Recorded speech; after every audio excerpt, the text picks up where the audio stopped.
जी हाँ, आप देख रहे हैं यो स्टॉक्स और अगले 1 घंटे इस शो में हम आपके सवालों के जवाब देंगे। बाजार पर आपको बेहतरीन रणनीति बताएंगे और इसके साथ ही मार्केट के अहम ट्रेंड्स और बड़ी खबरों पर भी हमारी नजर रहेगी। इन सब के बीच में हेडलाइंस के रूप में हमने आपको इस वक्त की बड़ी खबरों से तो रूबरू करा दिया, लेकिन सबसे पहले वो तौर तरीके जान लीजिए जिसके जरिए आप अपने सवाल हम तक पहुंचा सकते हैं।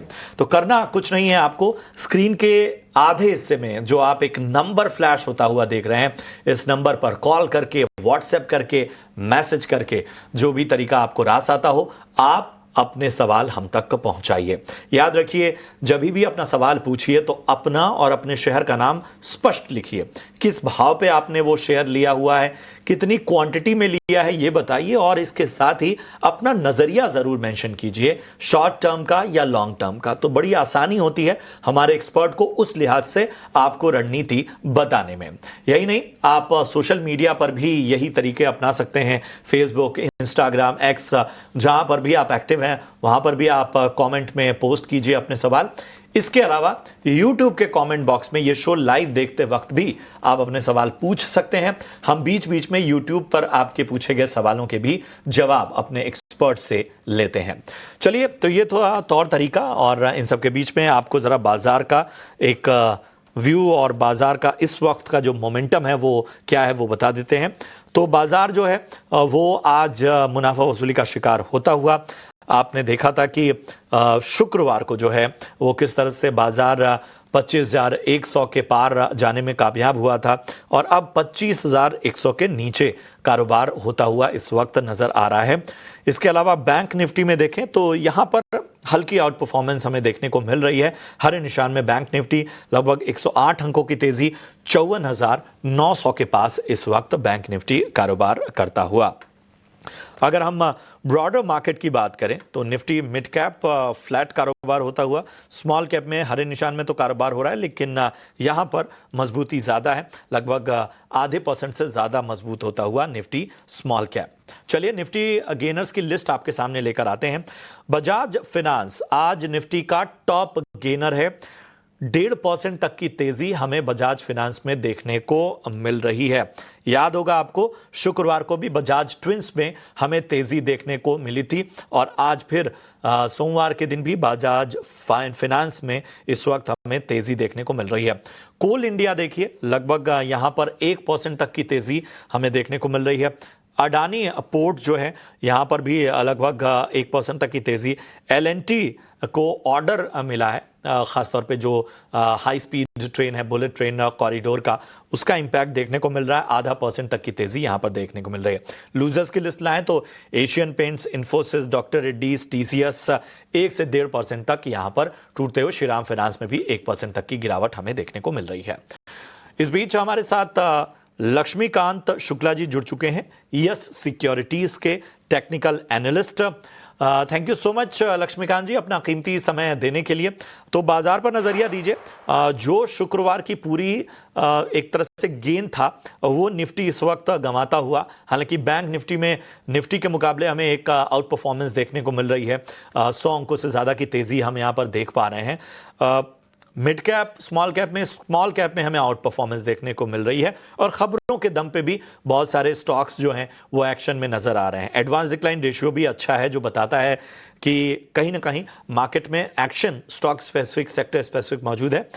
थोड़ा बहुत जो नजर आ रहा है निफ्टी में, लेकिन उसके बावजूद 25,000 का साइकोलॉजिकल लेवल अभी भी कहीं ना कहीं थामे हुए। क्या रणनीति रखी जाए आज के लिए?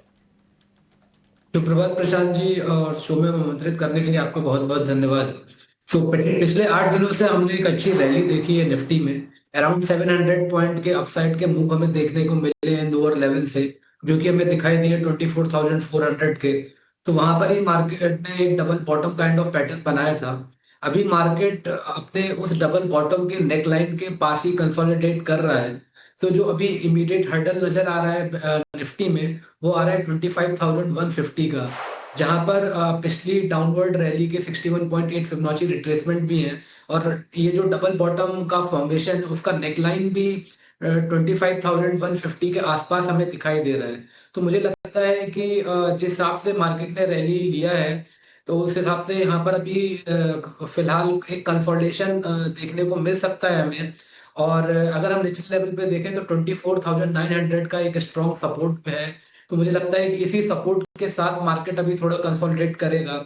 और अगर 25,150 के ऊपर ब्रेकआउट देता है तो फिर वहां से हमें डबल बॉटम का ब्रेकआउट देखने को मिलेगा। उसके बाद हमें जो निफ्टी के नेक्स्ट लेवल है 25,250 से लेकर 25,300 तक के लेवल्स हमें निफ्टी में देखने को मिलेंगे। वहीं पर बैंक निफ्टी अपने जो उसका जो खास रेजिस्टेंस है 55,000 लेवल, उसके पास ही सस्टेन कर रहा है बैंक निफ्टी। और ये लेवल इसलिए भी अहम है क्योंकि 25 अगस्त को हमें इसी लेवल से ब्रेकडाउन देखने को मिले थे।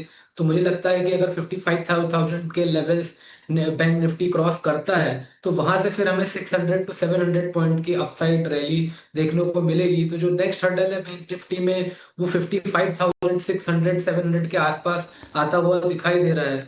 और बैंक निफ्टी जी। का जो सपोर्ट है अभी फिलहाल वो हमें दिखाई दे रहा है 54,400 के आसपास।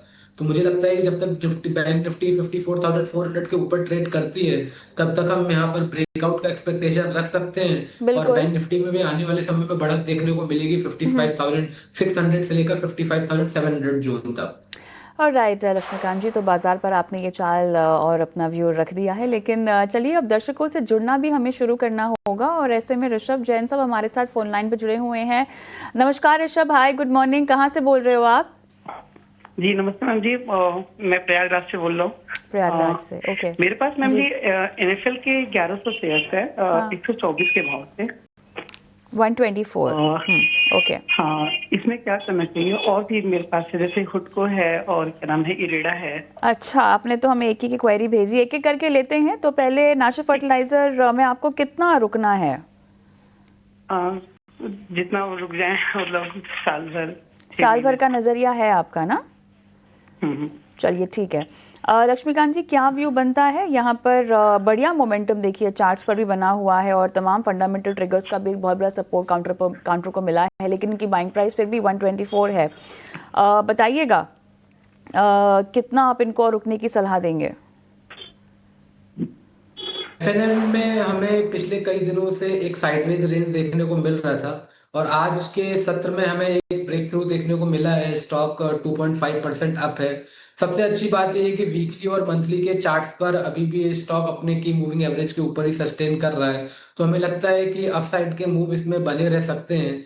अभी फिलहाल एक रेजिस्टेंस यहाँ पर दिखाई दे रहा है 110 के आसपास। मुझे लगता है कि अगर उसके ऊपर एनएफएल में ब्रेक थ्रू आता है तो वहां पे कप एंड हैंडल का ब्रेक थ्रू हमें वीकली के चार्ट पर देखने को मिलेगा। फिर उसके बाद अच्छी खासी अपसाइड की रैली देखने को मिल सकती है। जैसा कि इन्होंने बताया इनका एक साल का नजरिया है, तो मुझे लगता है कि आने वाले साल में हमें 160 से लेकर 180 तक के लेवल्स एनएफएल में देखने को मिल सकते हैं अगर 110 के ऊपर हमें वीकली चार्ट पर ब्रेक थ्रू देखने को मिलेगा। तो ओवरऑल सेंटीमेंट काफी पॉजिटिव है। एक स्टॉप लॉस मैं इनको सजेस्ट करना चाहूंगा। मुझे लगता है कि जब तक ये स्टॉक 82 के ऊपर सस्टेन करता है वीकली क्लोजिंग बेसिस पे, तब तक इसमें पॉजिटिव सेंटीमेंट बना रहेगा। और अगर 110 के ऊपर ब्रेकआउट मिलता है तो डेफिनेटली फिर हमें 160 से लेकर 180 तक के लेवल्स एनएफएल में देखने को मिल सकते हैं। तो ये है राय आपको नेशनल फर्टिलाइजर यानी एनएफएल पे मिलती हुई।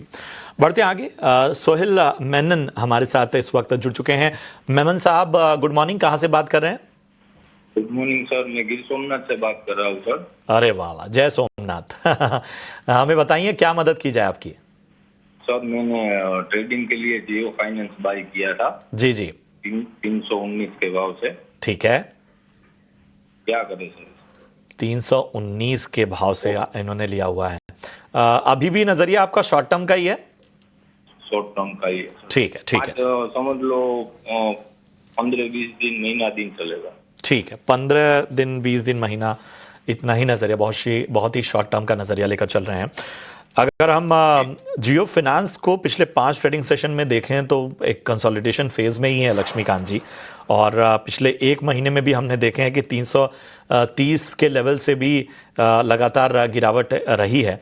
इन्होंने भी जो बाइंग की हुई है वो 319 की है और यहाँ से ज़्यादा समय नहीं देना चाहते हैं। बहुत ज़्यादा देंगे तो 1 महीना। बताइए क्या राय बन रही है? देखिए, पिछले 3 हफ्तों से इसमें जियो फाइनेंस में कुछ खास मोमेंटम देखने को नहीं मिल रहा है। अपर साइड पे रेजिस्टेंस 316 से लेकर 306 अराउंड 10 पॉइंट की रेंज में ही पिछले 3 हफ्तों से ये स्टॉक ट्रेड कर रहा है। बट अभी भी जो सेंटीमेंट है वो बुलिश ही है। हालांकि हमें फ्रेश बाइंग मोमेंटम के लिए थोड़ा सा वेट करना पड़ सकता है। तो मुझे लगता है कि 322 के ऊपर एक ब्रेक थ्रू देखने को मिलेगा यहाँ पर। उसके बाद ही फिर हमें अपसाइड के मोमेंटम देखने को मिल सकते हैं। अगर 332 के लेवल्स अगर टूटते हैं यहाँ पर, तो यहाँ से 340 से लेकर 350 तक के मोमेंटम हमें जियो फाइनेंस में देखने को मिलेंगे। तो अभी फिलहाल मुझे लगता है इनको थोड़ा सा वेट करना पड़ सकता है। एक स्टॉप लॉस मैं सजेस्ट करूंगा 299 का। जब तक जियो फाइनेंस 299 के ऊपर ट्रेड करता है तब तक ये इसमें बने रह सकते हैं, और 320 322 के ब्रेकआउट का वेट कर सकते हैं। तो मुझे लगता है कि वहां पर एक बार ये स्टॉक उसके ऊपर ट्रेड करना स्टार्ट करेगा तो डेफिनेटली अपसाइड के और मोमेंटम देखने को मिलेगा। ऑलराइट, होल्ड करने की सलाह यहाँ पर जियो फाइनेंस में आपकी तरफ से आती हुई। लेकिन अशोक साहब हमारे साथ फोन लाइन पे बने हुए हैं, हमारे अगले दर्शक। नमस्कार, गुड मॉर्निंग। नमस्कार मैडम। बताइए सर। हाँ, मैं अशोक बोल रहा हूँ गाजियाबाद से। मेरे पास में स्टर्लिंग एंड विल्सन के 500 शेयर हैं 275 पर। ओके, शॉर्ट टर्म के लिए लिए हैं, क्या करना चाहिए? 275 पे आपने शॉर्ट टर्म के लिए लिया है ना? कोई स्टॉप लॉस लगाया था आपने अपने लिए? नहीं, स्टॉप लॉस नहीं लगाया। ओके, फिलहाल तो आप घाटे में हैं। क्या कहेंगे लक्ष्मीकांत जी? यहाँ पर 275 की इनकी बाइंग प्राइस है और चार्ट्स पर पिछले 1 महीने से काफ़ी रेंज बाउंड मूवमेंट यहाँ दिखाई दे रहा है। देखिए, इनकी बाइंग से तो थोड़ा सा स्टॉक नीचे, बट ओवरऑल अगर मैं स्टॉक्स के ट्रेंड को देख रहा हूँ तो वो थोड़ा सा वीकर साइड के आसपास ही ट्रेड कर रहा है। तो मुझे लगता है कि यहाँ से अगर ये एग्जिट हो जाएंगे, अगर इनके कॉस्ट के आसपास आता है स्टॉक, तो अगर एग्जिट हो जाएंगे तो ज़्यादा बेहतर रहेगा।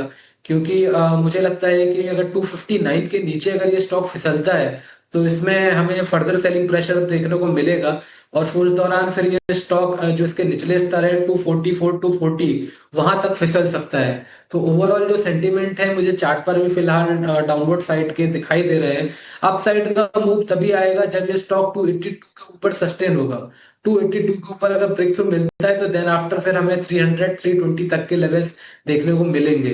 बट अभी शॉर्ट टर्म के लिहाज से भी अगर मैं कहूँ तो ऐसे कुछ खास मूवमेंट देखने को नहीं मिल सकता है।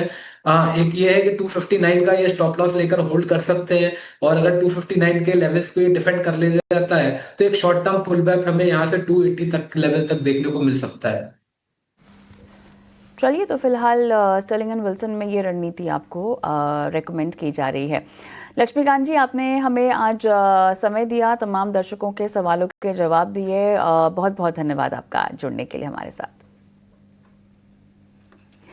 और कल से यूरो प्रतीक सेल्स का आईपीओ खुलने जा रहा है जो 18 सितंबर तक खुला रहेगा। हमारे खास सेगमेंट आईपीओ सेंट्रल में हम कंपनी के टॉप मैनेजमेंट से खास बातचीत करेंगे, और हमारे साथ senior executive editor Sanjeet Mangat भी यहाँ पर जुड़ेंगे जो मैनेजमेंट से बातचीत करेंगे। और ये पूरे बातचीत का अंश, इनफैक्ट पूरी बातचीत आप देख सकते हैं छोटे से ब्रेक के बाद।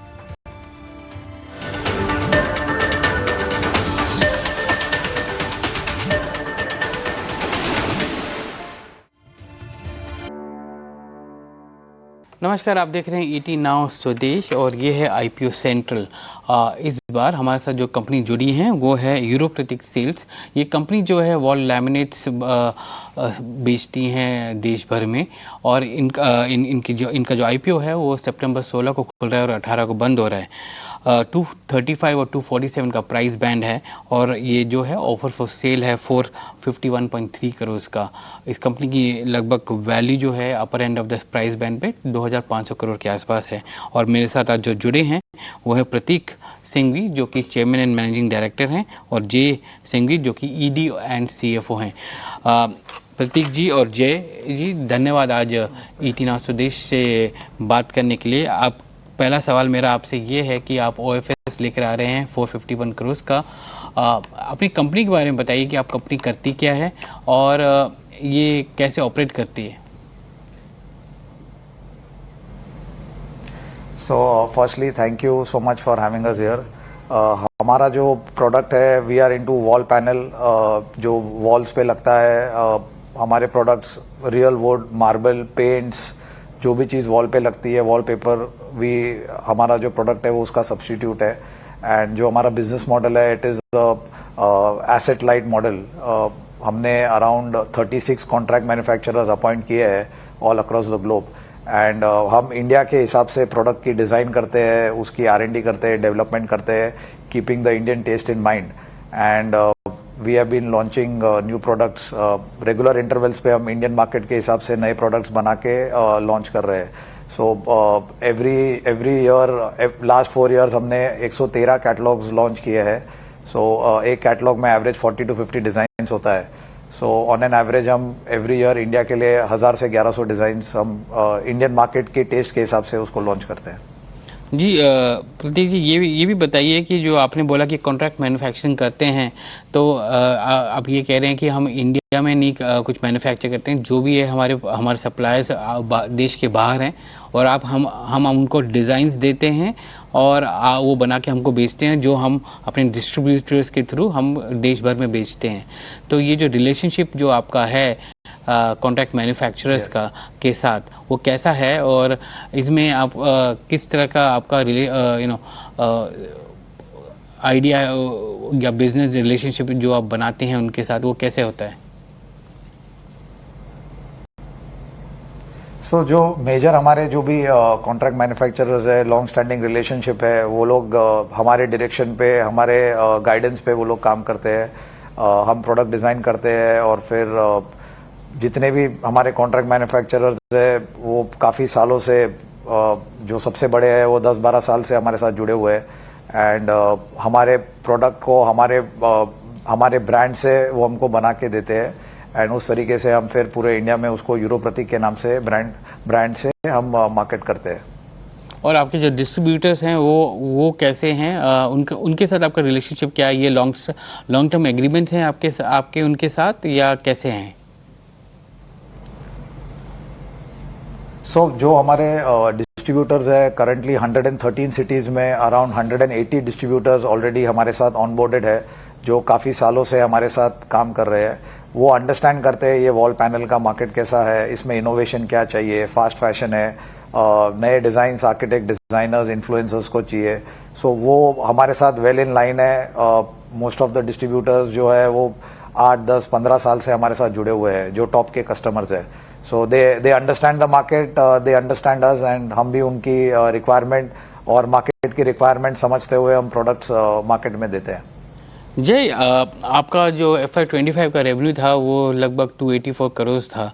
ये मार्केट कितने किस ग्रोथ लेवल से ये बढ़ रहा है आगे, और आपके जो रेवेन्यू पोटेंशियल है यहाँ पर वो कैसा है यहाँ पर?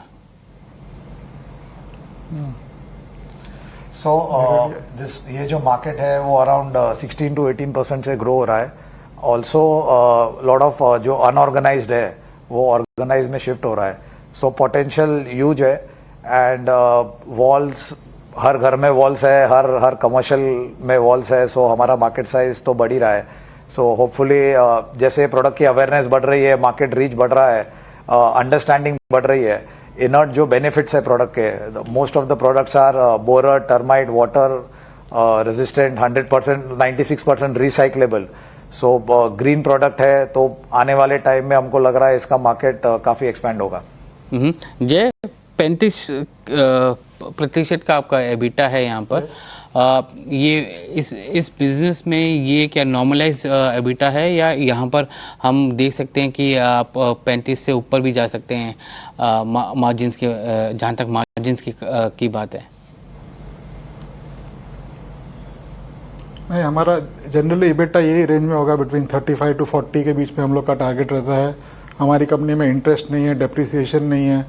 सो हम लोग जनरली ग्रॉस प्रॉफिट और मार्जिन हमारा जनरल हम लोग 35 to 45 के बीच में ही रखते हैं, और हम लोग का है कि हम उस पर ही फोकस करके वैसे ही एक्सपांड करेंगे बिजनेस को।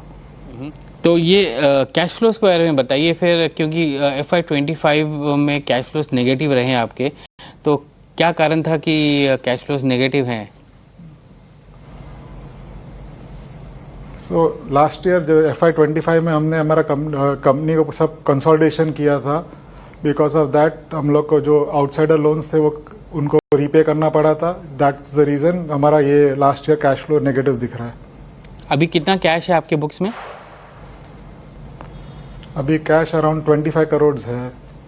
और जिस तरह से आप करते हैं कि आप कॉन्ट्रैक्ट मैन्युफैक्चरर से खरीदते हैं और फिर यहाँ पर डिस्ट्रीब्यूटर्स को बेचते हैं, तो वर्किंग कैपिटल रिक्वायरमेंट क्या है आपकी? सो ऑन एन एवरेज हम लोग वी ट्राई टू मेंटेन जो वर्किंग कैपिटल है, इट इज़ अराउंड 150 डेज। तो जिसमें हमारे परचेज आ जाते हैं, प्लस जो हम हमारे जो टॉप डिस्ट्रीब्यूटर्स है उनको जो क्रेडिट एक्सटेंड करते हैं, but we try to keep in the range of 150 days. Also in spite of this हमारा ROC return on capital employed is quite healthy. तो मुझे अगला मेरा सवाल ये था आपसे कि जो आपका ट्रेड रिसीवेबल है वो भी काफ़ी बड़ा है लास्ट एक साल में, वो अभी क्या आगे जाके वो नॉर्मलाइज हो जाएगा, या बिकॉज आपने कहा कि कंसोलिडेशन आपने किया ग्रुप कंपनीज़ को और वहाँ पर डेट भी था, तो वो सब कंसोलिडेशन की वजह से ये जो इंक्रीज़ हुआ है उसकी वजह से है, बट आगे जाते हुए आपके ट्रेड रिसीवेबल्स की जो ग्रोथ है या जितना बढ़ रहा है वो क्या घटेगा यहाँ से?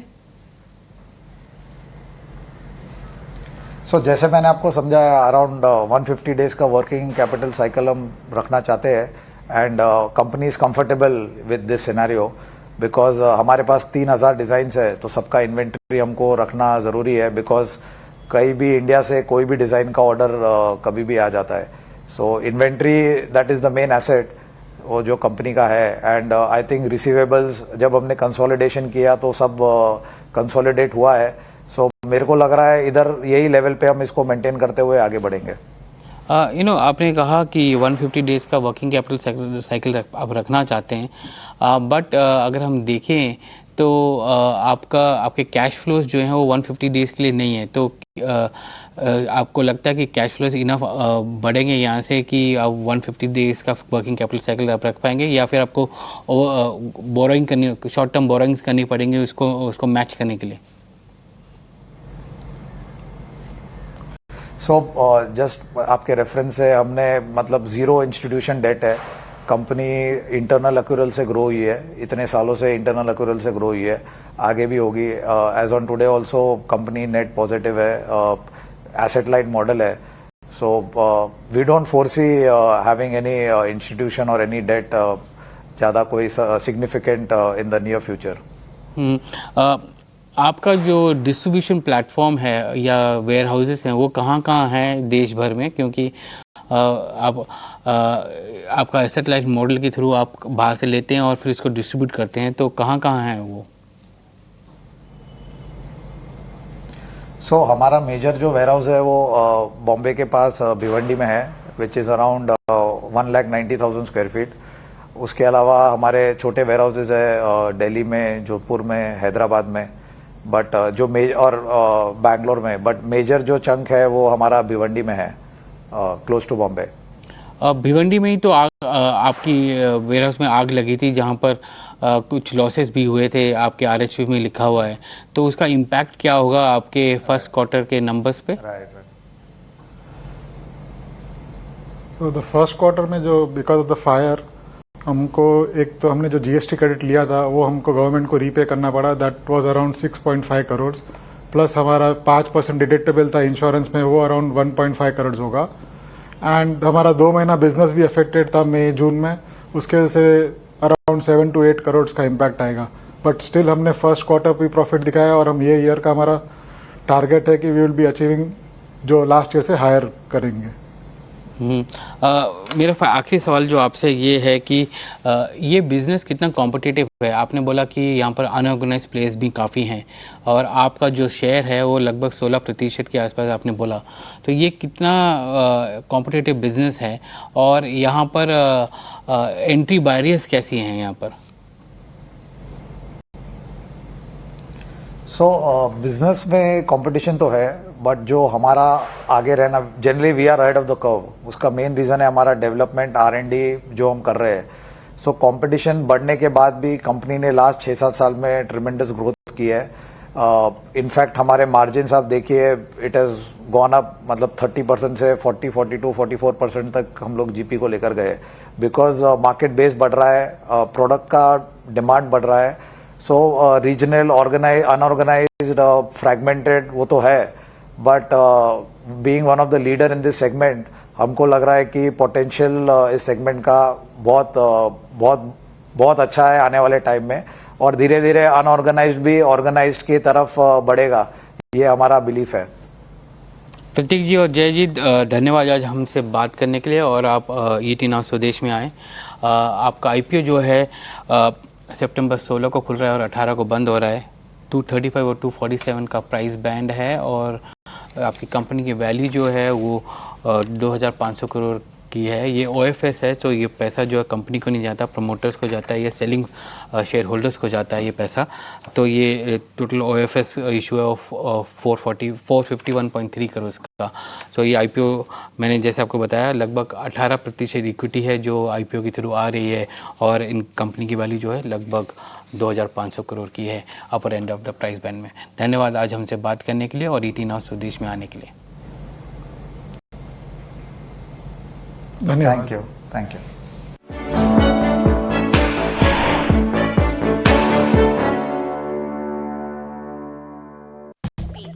की हम शुरुआत करते हैं और अगले आधे घंटे हमारा फोकस आपके स्टॉक स्पेसिफिक सवालों पर होगा। और अगर आप भी अपने सवाल हम तक पहुंचाना चाहते हैं तो आपको करना कुछ नहीं है, अपने सवाल जो हैं आप हमें जो नंबर स्क्रीन पे फ्लैश होंगे वहां एसएमएस कर दीजिए। व्हाट्सएप के जरिए भी सवाल आप भेज सकते हैं 9167329108। इस नंबर पर अपने सवाल एसएमएस कीजिए, व्हाट्सएप कीजिए। अगर आप चाहें तो सोशल मीडिया पर भी आप हमें लाइव देख सकते हैं और वहाँ भी अपने सवाल यूट्यूब पर खासतौर से अगर आप देख रहे हैं तो कमेंट बॉक्स में डाल दीजिए।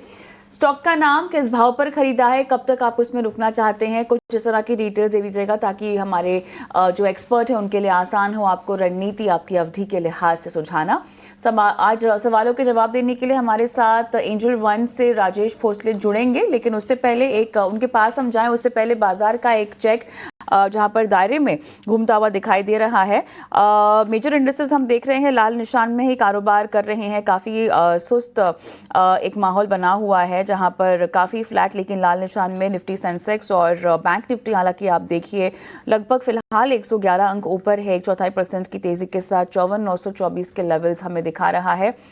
इतना ही नहीं, अगर आप ब्रॉडर इंडेक्सेस को देखिए, क्योंकि निफ्टी मिड कैप 100 और निफ्टी स्मॉल कैप 100 में हम देख रहे हैं कि जोश ज़्यादा है, आधे से 5% की मजबूती के साथ हम देख रहे हैं ये दोनों ही ब्रॉडर मार्केट्स में आज कारोबार हो रहा है। अभी तक जो मार्केट ब्रेथ है वो एडवांसेस के खेमे में हमें भारी पड़ला दिखाई दे रहा है। लगभग 1683 एडवांसेस है, 1048 हमें डिक्लाइंस दिखाई दे रहे हैं, लेकिन सेक्टर आज जो है वो चल रहे हैं, आपको बता देते हैं। क्लियरली मुनाफा वसूली का दबाव एक बार ऑटो में दिखाई दे रहा है, आईटी भी 1% हम देख रहे हैं कि आज दबाव में है, लेकिन पीएसयू बैंकों का खेमा एक बार फिर से 1.4% की तेजी के साथ इंडेक्स के लिहाज से बना हुआ है। फार्मा की सेहत आज खराब है, इंडेक्स भी हम देख रहे हैं 0.5% यहाँ पर टूटता हुआ। एफएमसीजी काफ़ी फ्लैट फिलहाल, और इसके अलावा डिफेंस, क्योंकि हमने देखा है कि एक अच्छा खासा रन अप मोमेंटम बना हुआ है, आज भी 0.5% की मजबूती के साथ इंडेक्स फिलहाल बना हुआ है। राजेश भोसले हमारे आज के मेहमान जुड़ गए हैं। राजेश जी हाय, गुड मॉर्निंग, स्वागत है आपका। और चलिए बाजार की चाल पर पहले आपसे बात कर लेते हैं, क्योंकि की सपोर्ट लेवल 25,100 के नीचे अब जा रहा है और 25,080 के आसपास के लेवल्स हमें दिखाई दे रहे हैं। अहम सपोर्ट क्या अब 24,800 850 के पास आप देख रहे हैं, क्योंकि अब बाजार ये काफ़ी क्रूशल हफ्ता है ट्रिगर्स के लिहाज से भी। बताइए किस रेंज में आप घूमता हुआ देखेंगे बाजार को? जी नमस्कार कविता जी, गुड मॉर्निंग। देखिए मार्केट आज थोड़ा सा चॉपी ट्रेड कर रहा है, क्योंकि एक इम्पोर्टेंट रेजिस्टेंस लेवल्स के आसपास हम ट्रेड कर रहे हैं। अगर आप देखें तो अगस्त में एक स्विंग हाई बना था 25,150 के आसपास, तो कहीं ना कहीं वहाँ पे स्ट्रगल कर रहा है। अगर आप एडवांस डिक्लाइन भी देखें तो कहीं ना कहीं थोड़ा सा स्लगिशनेस है, और इंडिया विक्स भी अगर आप देखें तो कहीं ना कहीं लोअर लेवल से स्पाइक कर रहा है। तो मार्केट यहाँ पे टेंटेटिव है, यहाँ पे थोड़ा सा सिलेक्टिव अप्रोच रखना चाहिए। But having said that undertone अभी भी पॉजिटिव है। नीचे में अगर आप देखें तो 24,900 के आसपास एक ब्रेकआउट हुआ है मार्केट में एंड वहाँ पे एक बुलिश गैप भी रह गया। तो एज लॉन्ग ये 24,900 के जोन होल्ड करता है, बायस पॉजिटिव रखे। बट जो रियल मोमेंटम है वो न्यू हाई मतलब जो रिसेंट हाई है 25,150 का, वो क्रॉस करने के बाद दिखेगा। तो 25,150 क्रॉस करने के बाद ब्रॉड बेस बाइंग हमें देखने को मिल सकता है। तब तक मार्केट जो है एक सीमित दायरे में ट्रेड कर सकता है। तो ये है राय आपको इंडेक्स स्तरों पर राजेश जी की तरफ से मिलती हुई। और पहला सवाल जो है वो यूट्यूब से हमारे पास आया हुआ है। देव नारायण जी का ये सवाल है और इन्होंने अडानी टोटल गैस पे राय जाननी चाहिए। मैं बाइंग प्राइस राजेश जी बता देता हूं, 688 के भाव पे इन्होंने खरीदारी की हुई है। ऊपरी स्तरों पर इनकी खरीदारी है। फिलहाल 606 के भाव पे अडानी टोटल गैस चल रहा है। अगर हम पिछले 5 ट्रेडिंग सेशन में देखें तो बहुत ही हल्की कह सकते हैं तेज़ी हमें देखने को मिली। लगभग 2% ये स्टॉक चला है और पिछले 6 महीने में भी स्टॉक में जो है ना बहुत ही वॉलेटिलिटी हमें साफ तौर पर नज़र आई है। इस साल अब तक अगर हम देखें तो लगभग 20% का नेगेटिव रिटर्न स्टॉक ने दिया है। तो अडानी टोटल गैस इनकी बाइंग प्राइस भी ऊपर है, क्या राय बन रही है? जी नमस्कार प्रशांत जी। देखिए ओवरऑल अगर आप अदानी टोटल गैस का अगर आप लास्ट 4 महीने का चार्ट देखें तो एक परफेक्ट रेंज में ट्रेड कर रहा है। लोअर साइड में अगर आप देखें तो 580 के आसपास मल्टीपल बॉटम्स बने हैं, but on the higher side 640 cross नहीं कर पा रहे। यहाँ पे डबल टॉप भी है और 200 डीएमए भी है। तो अभी फिलहाल के लिए सलाह होगी कि 580 के स्टॉप लॉस से होल्ड रखिए। ऑन द हाई साइड 640 को पहले ट्रैक कीजिए। अगर 640 क्रॉस करता है देन उसके बाद एक ब्रॉड बेस बाइंग इसमें देखने को मिल सकती है। पॉसिबली फिर 720 के भी रेंज देखने को मिल सकते हैं। तो अभी फिलहाल बेस बन रहा है, 580 के स्टॉप लॉस से होल्ड रखना चाहिए। चलिए, आपको स्टॉप लॉस लगाकर होल्ड करने की सलाह फिलहाल काउंटर पे दी जा रही है। यूट्यूब से रंजन कुमार जी का सवाल लेंगे। राजेश जी, इरेडा में इन्होंने खरीदारी कर रखी है और क्वांटिटी इनकी लगभग 200 शेयरों की है, लेकिन 278 अपनी बाइंग प्राइस बता रहे हैं। क्या रिकमेंडेशन होगी अगर मैं नियर टर्म आउटलुक पूछना चाहूँ? थोड़ी सी ऊंची है इनकी बाइंग प्राइस। देखिए हाई लेवल्स की बाइंग है और इन लेवल्स पे कहीं ना कहीं स्टॉक में एक बॉटम आउट स्ट्रक्चर बन रहा है, बेस बन रहा है। और आज अगर आप देखें तो स्टॉक काफ़ी अच्छे ट्रैक्शन में दिखाई दे रहा है। इनफैक्ट एक रेंज ब्रेकआउट दिखाई दे रहा है। तो possibly in the near term stock जो है अपने 200 डीएमए को रिटेस्ट कर सकता है, जो है अराउंड 172 के आसपास। तो यहाँ से भी एक अच्छा ट्रैक्शन दिखाई दे रहा है, बट इनके बाइंग लेवल से काफ़ी दूर है।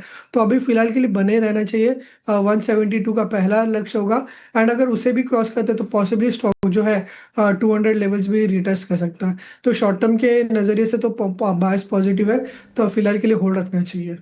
ठीक है, तो फिलहाल के लिए आपको होल्ड रखने की सलाह इरेडा में मिलती हुई।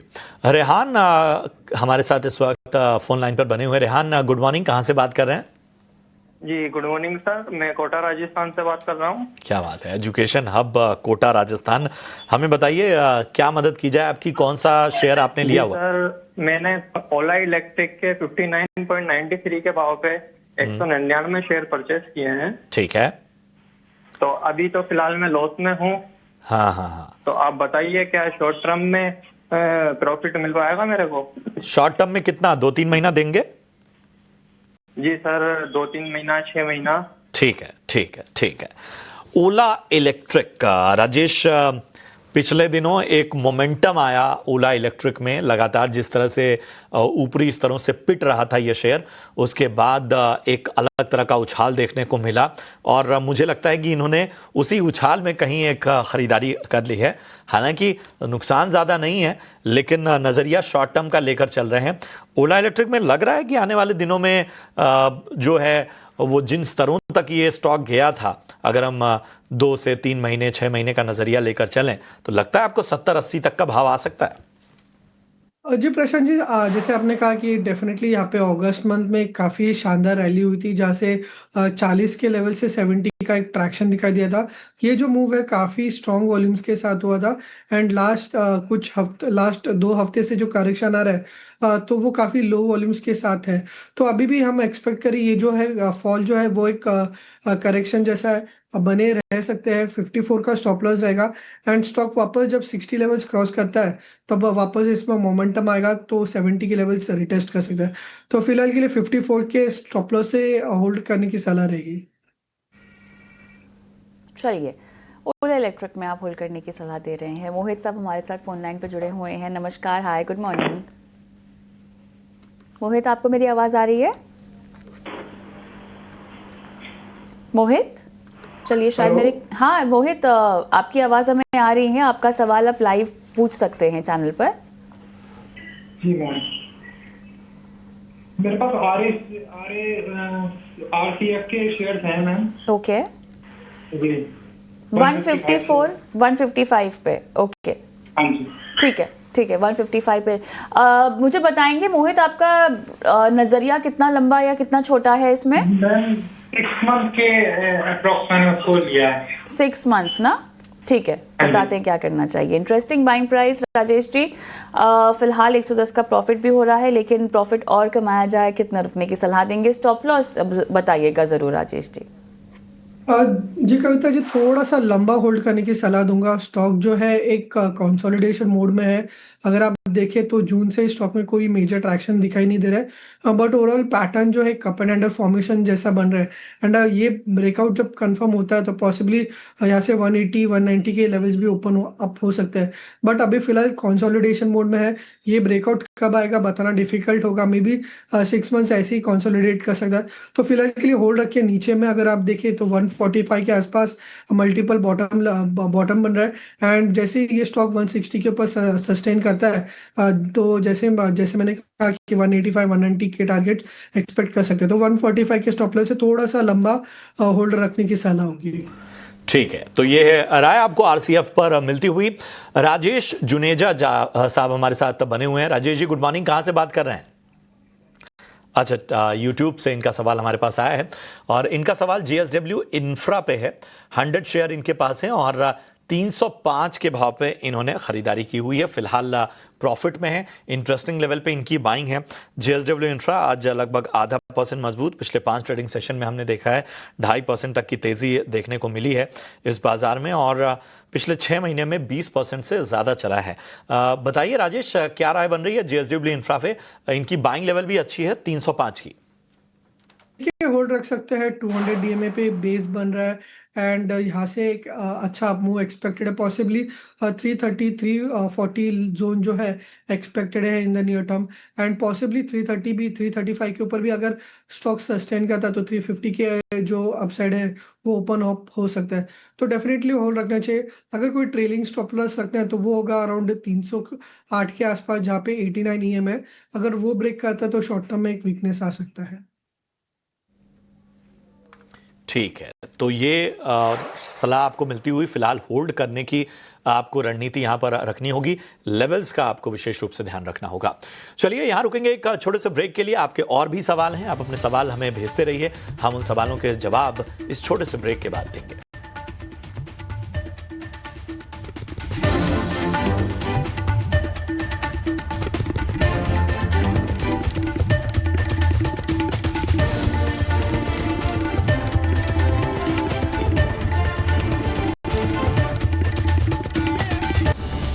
Presented by Canara Bank, together